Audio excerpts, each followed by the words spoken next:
Naaresto ang isang 39 anyos na lalaki sa Sariaya, Quezon na inakusahan ng panggagahasa sa isang 16 anyos na dalagita at pag-record ng krimen upang takutin ang biktima na makipagkita muli para sa isang pang pagtatalik. Ayon kay Philippine National Police Anti-Cybercrime Group Director Brigadier General Wilson P. Asueta, kinilala ang suspect na si alias Noli na nagtatrabaho bilang katulong sa tindahan ng mga magulang ng biktima. Lumabas sa investigasyon na nilansi ng suspect ang dalagita na pumunta sa kanyang apartment noong Setyembre 15 sa pangakong bibigyan siya ng pera at regalo.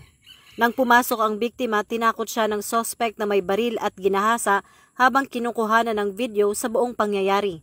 Dahil sa matinding takot, hindi agad naiulat ng biktima ang pangyayari. Ang huling dagok ay nangyari nang ipadala ng suspect ang video ng insidente sa kaibigan ng biktima at tinakot itong ikakalat pa ang video kung hindi siya babalik sa apartment para makipagtalik muli, na siyang nagbigay lakas ng loob sa biktima at pamilya nito na humingi ng tulong. Nagresulta ito sa isang matagumpay na entrapment operation noong Miyerkules.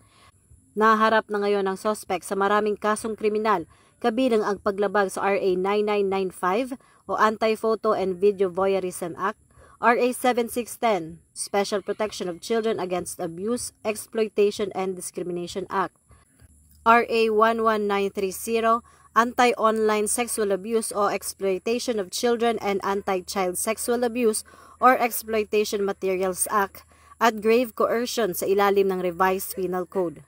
Tinitiyak ng PNP na mabibigyang katarungan at hustisya ang nangyari sa biktima at hindi hahayaan ang ganitong uri ng karahasan dahil ito ang bagong PNP para sa bagong Pilipinas, serbisyong mabilis, tapat at nararamdaman.